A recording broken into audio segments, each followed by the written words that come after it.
Richard Dreyfuss spent 50 years hiding the real reason behind his most shocking public meltdown. In May 2024, he walked onto a stage in Massachusetts and said things that made people leave the theater. Everyone thought they knew why he lost control, but they were wrong. At 77, he finally admitted what really caused his anger that night. It began with a phone call 3 days earlier from someone from his past. What they told him changed everything. His outburst wasn't about politics, it was about betrayal. Richard Dreyfuss was born on October 29, 1947, but his story began long before that. His father, Norman, grew up in a tough part of Brooklyn surrounded by gangs and violence, where being strong meant survival. Later, Norman became a respected lawyer and restaurant owner, but his past always followed him. Violence seemed to run in the family. Richard's great-grandmother, Hesha Hoffman, was one of the revolutionaries who helped assassinate Tsar Alexander II in 1881. She was the only one who escaped execution. From assassins in Russia to street fights in New York, violence wasn't just something Dreyfuss acted, it was part of his family history. His mother, Geraldine, was the complete opposite. She was a peace activist who dedicated her life to fighting against the kind of chaos her husband came from. Norman himself carried scars from World War II after a mortar explosion at the Battle of the Bulge left him permanently injured. He walked with crutches for the rest of his life. This mix of a violent past and progressive ideals shaped Richard early on. That's why, in many of his roles, he played ordinary men under emotional pressure. It wasn't just acting, it came from real experience. When Richard was 9, everything changed. It was 1956, and while most boys his age were just playing outside, he already knew he was going to be an actor. Not that he wanted to be one, he was certain of it. But his father's dislike for New York forced the family to leave Queens. They traveled through Europe before finally settling in Los Angeles. Norman was running from his past, taking his family with him. Despite the constant moving, Richard never lost his passion. After years of bouncing around, he ended up at Beverly Hills High School, where he began performing on stage at Temple Emmanuel's Arts Center and later at the West Side Jewish Community Center under the guidance of his drama teacher, Bill Miller. While other kids had stability, Richard had change and chaos, but his love for acting kept growing. By the time he was 18, the Vietnam War was affecting everyone around him. Instead of going to war, he declared himself a conscientious objector and spent 2 years working at a Los Angeles hospital from 1965 to 1967. He worked during the day and acted at night, taking small roles in shows like Peyton Place, Gidget, Room 222, and Bewitched. He briefly attended San Fernando Valley State College, but acting soon took over. He wasn't a soldier or a protester, he chose a quieter path, helping people by day and chasing his dreams by night. His first screen appearance came in 1964 in the show In Mama's House, but his real-paid work started earlier on Peyton Place. While most teenagers worried about school, Richard was already building his career. His father, struggling with his own trauma and disappointments, didn't support him. Their relationship broke down completely when Norman left the family when Richard was 21. They never spoke again, and Richard carried that pain for years. During this time, he developed his own acting style. Instead of just memorizing lines, he focused on improvisation, learning to react naturally in every moment. He believed acting couldn't just be taught, it had to be lived. That raw, instinctive style became his trademark. In 1967, he landed a tiny role in The Graduate, saying only one line, "Shall I get the cops? I'll get the cops." The film became a huge hit, making over $100 million. Almost no one noticed him, but it marked the beginning of a major career. The next year, he starred in The Young Runaways, but the movie was terrible. Critics hated everything about it, calling the dialogue unrealistic. It was a painful lesson for Richard, being the lead didn't always mean success. In 1973, things turned around with his role as babyface Nelson in Dillinger. He studied FBI files to prepare, and his intense performance caught Steven Spielberg's attention. The next year, he starred in The Apprenticeship of Duddy Kravitz, about a Jewish boy trying to escape poverty. The story reflected Dreyfuss's own roots and earned him critical praise. Then came American Graffiti in 1973, directed by George Lucas. Richard played Kurt Henderson, a thoughtful teenager trying to decide whether to leave for college or stay home. The film was made on a tiny budget but went on to earn over $140 million, making Dreyfuss a familiar face. In 1975, his life changed forever with Jaws. He played Matt Hooper, the smart marine biologist. Filming was rough, mechanical sharks kept breaking, but the final movie became a phenomenon, earning over $1 billion adjusted for inflation. Dreyfuss became a major Hollywood star, even though he later admitted he found the movie boring. 2 years later, he starred in Close Encounters of the Third Kind as an ordinary man whose obsession with UFOs destroys his family life. The film was both a critical and box office hit, grossing over $300 million. Dreyfuss's performance showed both wonder and madness, making the story deeply human. That same year, he also starred in The Goodbye Girl, a romantic comedy about an actor forced to share an apartment with a woman and her daughter. The movie was funny, emotional, and relatable. In 1978, he became the youngest man ever to win an Oscar for Best Actor at just 30 years old. The film earned over $100 million and proved his versatility. In 1978, Dreyfuss took on The Big Fix, a detective story tied to 1960s politics, showing his personal beliefs on screen. Then in 1980, he played a piano prodigy in The Competition, even though he didn't know how to play piano. He trained 4 hours a day for 2 months to make it look real. In 1981, he took on Whose Life Is It Anyway, playing a paralyzed sculptor who wanted to end his life on his own terms.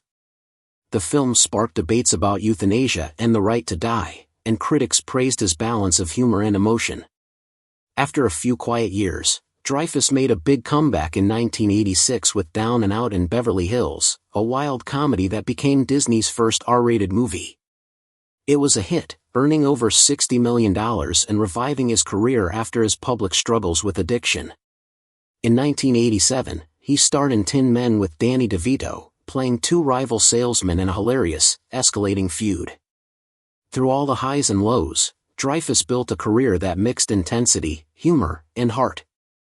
But behind the fame was always that unresolved anger, the same pain that finally exploded decades later on that Massachusetts stage. It was funny and sharp but also emotional. It showed 2 broken men trying to win at something because they were losing at life. By the end, both had lost their licenses and careers, but they found a little piece of themselves. In 1989, Richard Dreyfuss reunited with Steven Spielberg for Always, a remake of a 1943 film. He played a firefighting pilot who dies and comes back as a guardian spirit. Audrey Hepburn appeared in her final movie role. Spielberg had wanted to make this film for years, and it came at an emotional time. His divorce had just been announced. The story was about love, loss, and learning to let go, and Dreyfuss's performance reflected all of it. But behind the scenes, old tensions between him and Spielberg remained, and their working relationship wasn't as easy as before. Dreyfuss's personal life was equally intense. In 1983, he met Jeremy Rain at a party, and they got married just 10 days later. That same year, their daughter Emily was born, followed by Benjamin in 1986. But something was wrong. Benjamin was born with a rare eye condition called Peter's anomaly, which later caused blindness in one eye. Dreyfuss said it was the most emotional and heartbreaking moment of his life. Their third child, Harry, was born in 1990, but the marriage eventually fell apart. By 1995, Jeremy had taken the children and left. On top of that, tension followed him to work. During filming for What About Bob? In 1991, he and Bill Murray got into one of Hollywood's worst on-set feuds. Murray yelled in his face, saying everyone hated him, and threw a heavy ashtray at him, narrowly missing.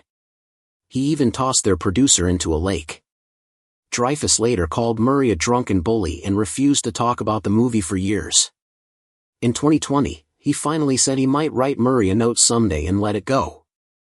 In 2001, Dreyfuss starred in The Education of Max Bickford, playing a recovering alcoholic professor. He earned $100,000 per episode, but the show struggled despite tackling bold issues like transgender rights and academic politics. It was also one of the first shows filmed entirely in high definition.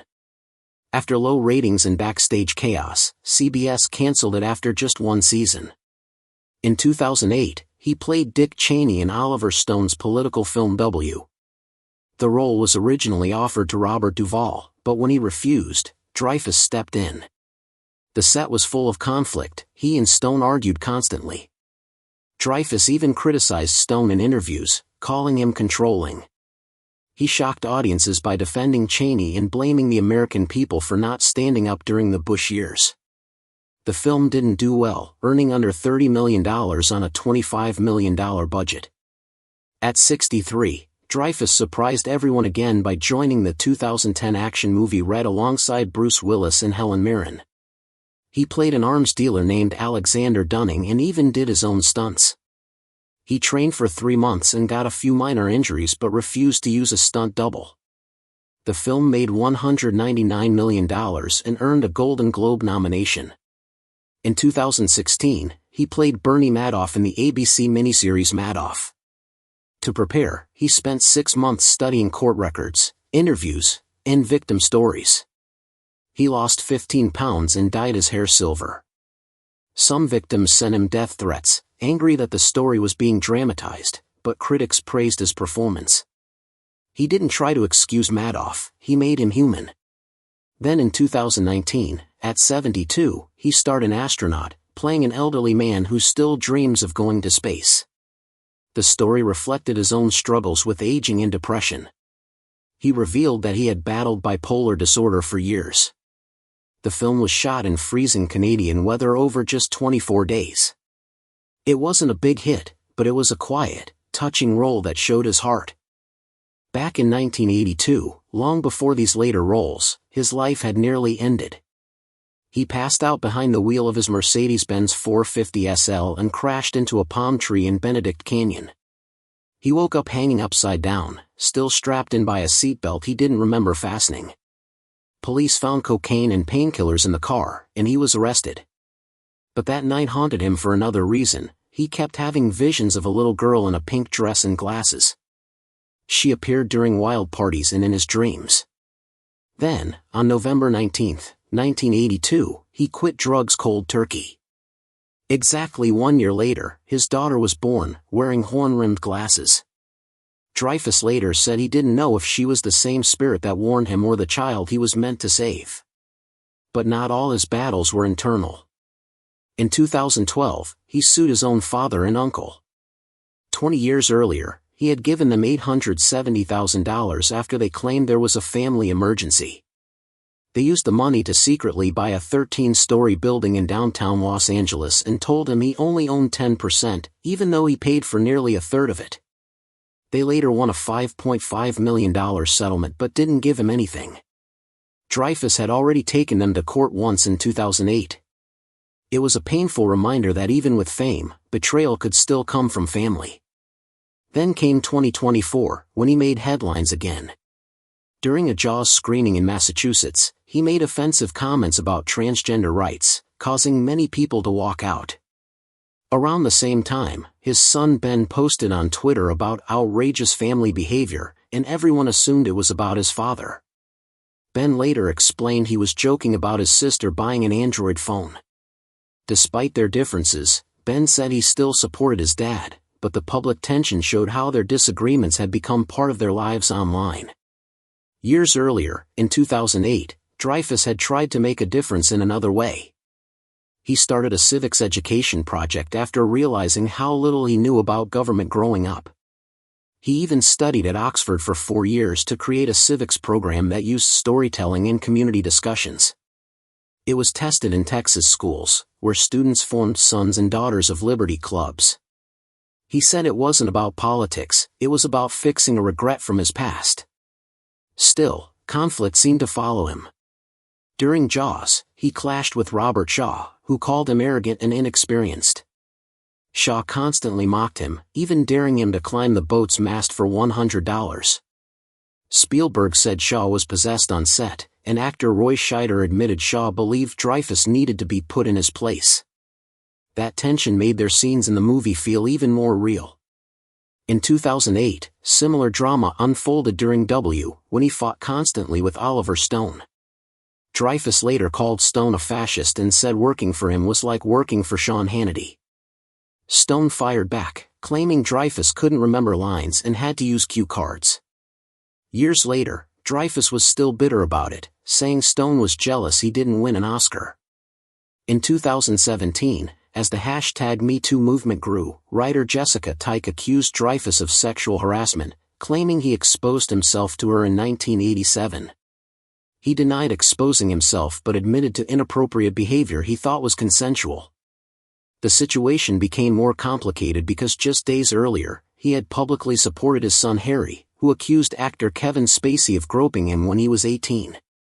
Many called Dreyfuss a hypocrite. The trouble didn't stop. In May 2023, he appeared on PBS and criticized the Academy's new diversity rules, saying they made him want to vomit. He defended old blackface performances and questioned why actors had to follow society's feelings. His comments caused outrage in Hollywood, and just months later, he doubled down, saying it was crazy that he'd never be allowed to play a black man. Then came May 25, 2024, the night that changed everything. At a Jaws event in Massachusetts, Dreyfuss walked on stage wearing a floral dress over his shirt, danced to Taylor Swift, then tore the dress off and launched into a long, angry rant. He insulted the Me Too movement, mocked LGBTQ+ people, and made cruel remarks about survivors of sexual violence. Families walked out, and one mother said her 10-year-old daughter cried during the speech. The theater apologized the next day, but the damage was done.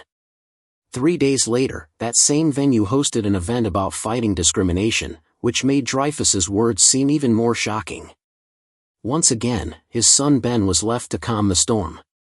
He didn't defend what his father said but tried to explain it, saying the family was embarrassed. Still, the controversy exploded. Venues canceled appearances, and his agent spent more time handling cancellations than booking new events. Dreyfuss refused to apologize and grew more isolated as time went on. In July 2025, fans got another shock. Dreyfuss was hospitalized with viral bronchitis and had to cancel an appearance at Shark Con in Florida. A video surfaced showing him in bed, weak and confused, wrapped in a Jaws blanket. He didn't even remember what illness he had until his wife reminded him. It was the first time people had seen him in over a year, and it was clear that time and life had finally caught up with him.